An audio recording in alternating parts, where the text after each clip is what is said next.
नाज़रीन गिरामी अस्सलामु अलैकुम वरहमतुल्लाहि वबरकातुहू।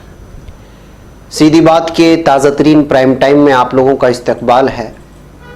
नाज़रीन, मैं अंसार अजीज़ नदवी आज की इवनिंग प्राइम टाइम में कुछ अहम तरीन ख़बरों पर आप लोगों के सामने तबसरा करने जा रहा हूँ। अब हुकूमत की नज़र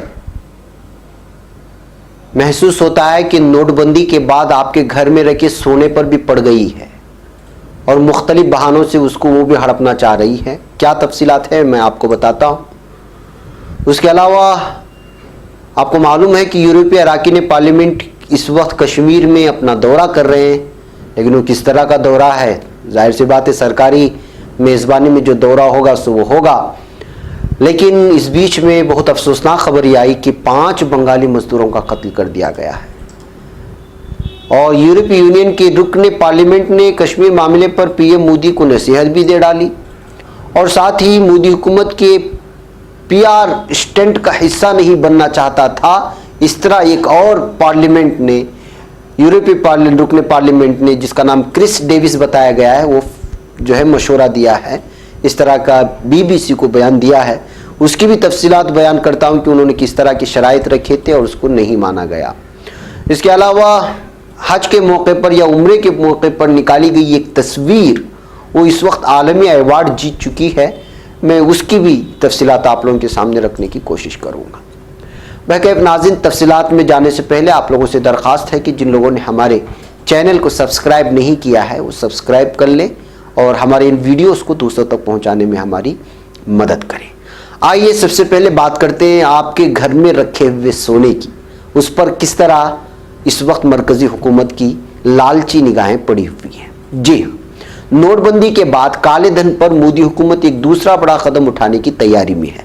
जाहिर सी बात है कि नोटबंदी के बाद काले धन पर उस पर कंट्रोल हो पाया नहीं हो पाया, या अभी तक कोई सही सच्ची रिपोर्ट सामने नहीं आई है, बल्कि उसमें बढ़ोतरी हुई इस तरह की रिपोर्टें आई हैं। इकोनॉमिकली जो लोग तबसरा करते हैं, इख्तिसादियात में जो लोग महारत रखते हैं, अब CNBC के हवाले से आवाज़ को मिली खास जानकारी के मुताबिक काले धन से सोना खरीदने वालों पर लगाम लगाने के लिए हुकूमत खास स्कीम ला सकती है। ज़राए के हवाले से मौसूला इत्तलात के मुताबिक इनकम टैक्स की एमनिस्टी स्कीम की तर्ज पर सोने के लिए एमनिस्टी स्कीम ला सकती है। एक तय मिकदार से ज़्यादा बगैर रसीद वाले गोल्ड होने पर उसकी इत्तला देनी होगी और उसकी कीमत हुकूमत को बतानी होगी। तो जाहिर सी बात है कि जो आदमी रसीद नहीं लिया हो या जिसकी रसीद गुम हो चुकी हो, जो भी हो, रसीद इतना संभाल करके कौन रखता है सोने में, तो उसका तो सोना गया हाथ से अगर इस तरह की कोई हुकूमत, इस तरह की कोई कानून बनता है। ज़राए के मुताबिक इस एमनिस्टी स्कीम के तहत सोने की कीमत तय करने के लिए वैल्यूएशन सेंटर से सर्टिफिकेट लेना होगा। बगैर रसीद वाले जितने सोने का इंकिशाफ करेंगे उस पर एक तय मिकदार में टैक्स देना होगा। ये स्कीम में खास मुद्दत के लिए शुरू की जाएगी। स्कीम खत्म होने के बाद तय मिकदार से ज़्यादा सोना पाए जाने पर भारी जुर्माना देना होगा। मंदिर और ट्रस्ट के पास पड़े सोने को भी प्रोडक्टिव इन्वेस्टमेंट के तौर पर इस्तेमाल करने के लिए खुसूसी ऐलान किया जा सकता है।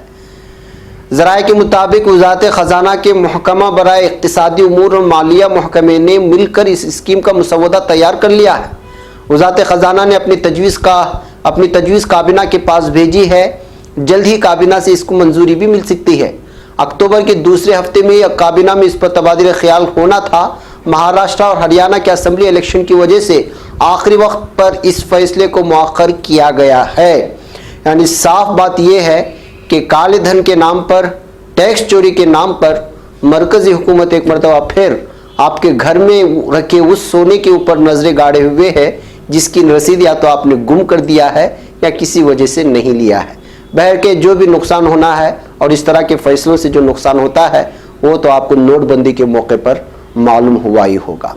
बहरकैफ नाज़रीन, आइए अब हम बढ़ते हैं कश्मीर की जानिब, जहाँ पर 5 मजदूरों का कत्ल किया गया है।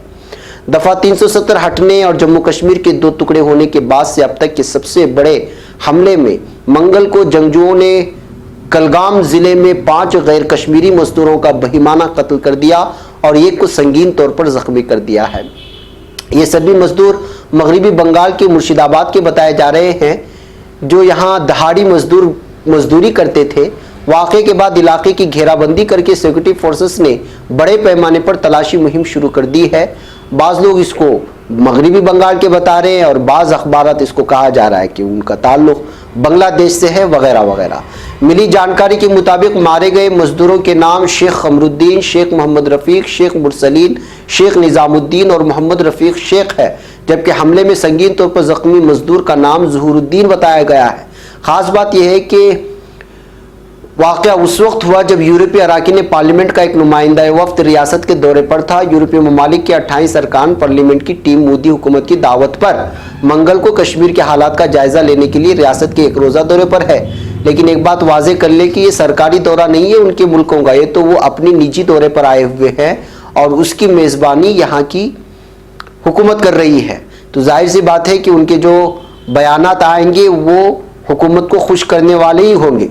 इस दौरे को लेकर वादी में पहले से जारी सख्त सिक्योरिटी को मजीद पुख्ता किया गया था, लेकिन इसके बावजूद जंगजुओं के जरिए इतना बड़ा वाक़या अंजाम देना हुकूमत पर सवाल खड़े करता है कि इससे पहले बैरून मुल्क की टीम के दौरे के दौरान श्रीनगर के कई इलाकों में पत्थरबाजी के वाक़यात भी सामने आए थे। अब इस तरह के वाक़यात पेश आने के बाद जो लोग ये कहते हैं कि कश्मीर में सब दुरुस्त है, सब सही है, उस पर सवालिया निशान खड़ा हो जाता है। इसी तरह नाज़रीन एक और ख़बर निकल कर के आई और वो ख़बर थी कि यूरोपीय यूनियन के एक रुकने पार्लियामेंट ने कश्मीर मामले पर पीएम मोदी को नसीहत दी है।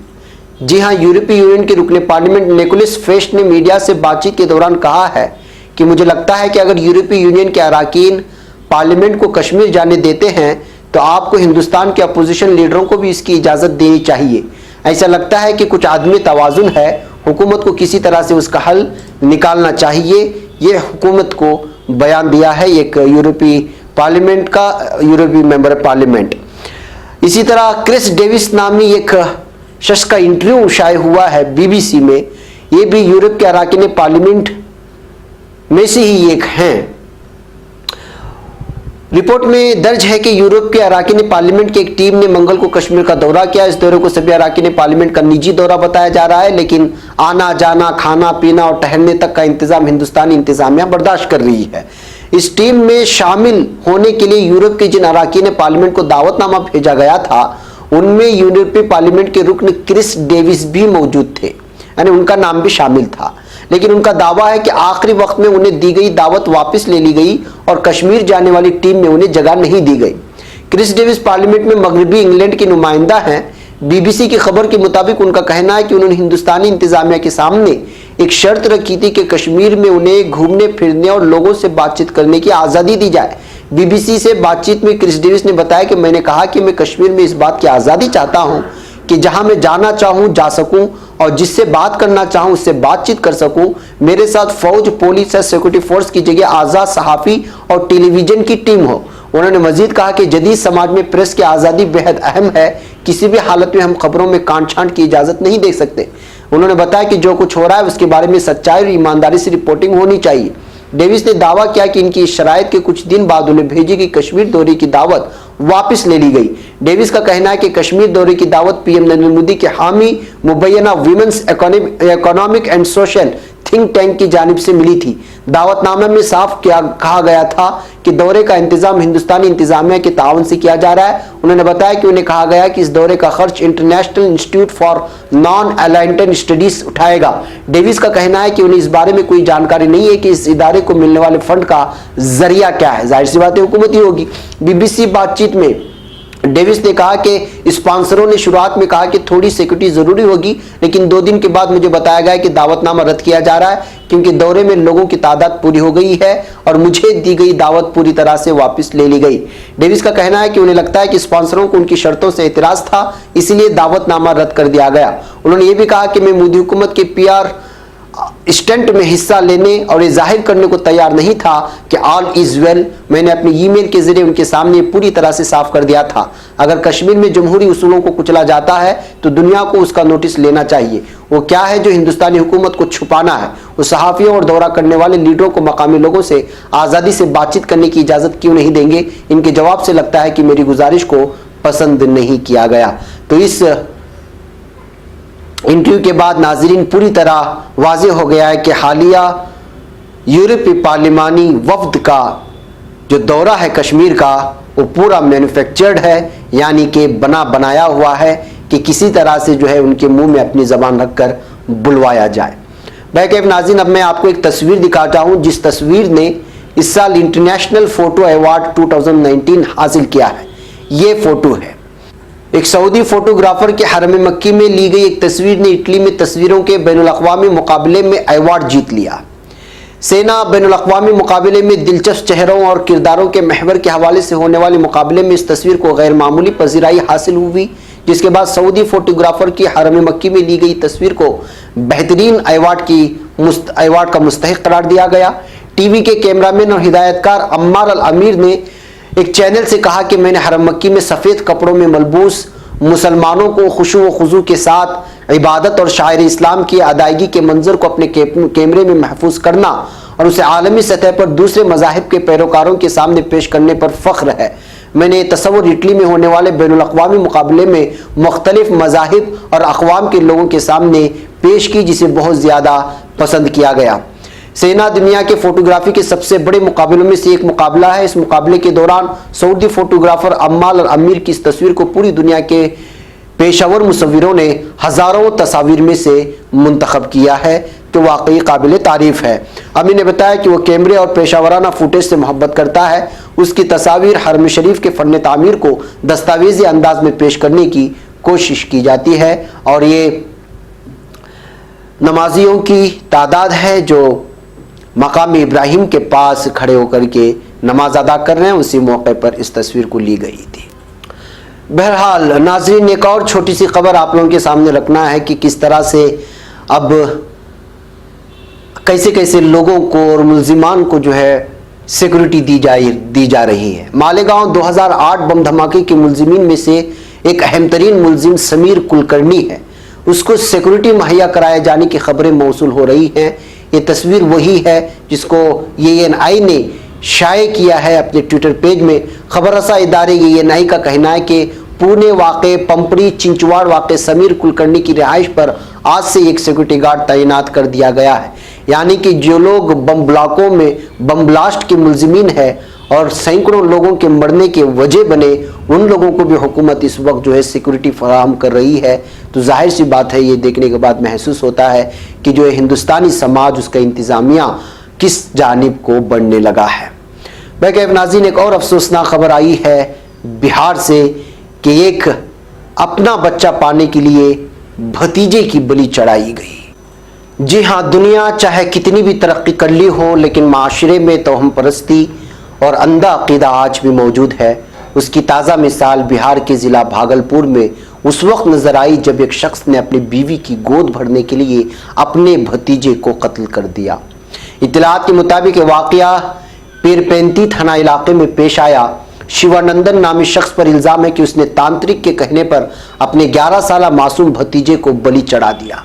दिवाली के मौके पर अमावस की रात में विनोबा टोली गांव की रिहायशी शिवनंदन रविदास ने गांव के ही तांत्रिक विलास मंडल के साथ काली देवी की पूजा की और आधी रात के बाद अपने भतीजे को गांव के करीब बांस के जंगल में ले जाकर उसे बलि चढ़ा दिया। शिवनंदन ने भतीजे को कत्ल करने के बाद बेखौफ अंदाज में कहा, हाँ, मैंने अपने भतीजे की बलि दी है। पुलिस के मुताबिक श्रीमतपुर हुजूर नगर पंचायत के बनवा टोली गांव के शिवनंदन रविदास की शादी 13 साल कबल हुई थी। जब उसकी कोई औलाद ना हुई तो उसने अपनी बीवी को वहां से भगा दिया। उसके बाद 10 साल पहले उसने दूसरी शादी कर ली, लेकिन उसके बाद भी उसकी औलाद नहीं हुई, जिसकी वजह से वो परेशान था। जराये के मुताबिक शिवनंदन उसके बाद तांत्रिक विलास मंडल के साथ राब्ते में आया। तांत्रिक ने उसे बच्चा होने की यकीन दहानी कराई और कहा कि उसे काली पूजा करनी होगी और अपने कुंबे के किसी फर्द को बलि चढ़ाना होगा। उसके बाद शिवनंदन ने अपने भाई सिकंदर के बेटे कन्हाई को पटाखे खरीदने के बहाने ले गया और उसे कत्ल कर दिया। यह नाजरीन, तरक्की याफ्ता ज़माने में किस तरह से तांत्रिक अवाम को बेवकूफ़ बनाती है, पूजा के नाम पर, औलाद देने के नाम पर। इन तमाम वारिदात से सारी बातें हम लोगों के सामने खुल करके आती हैं। बैकैफ नाज़रीन, आज के प्राइम टाइम में इतना ही। इंशाल्लाह फिर आपसे मुलाकात होगी। मुझे यहाँ पर इजाज़त दो। अस्सलामु अलैकुम व रहमतुल्लाहि व बरकातुहू।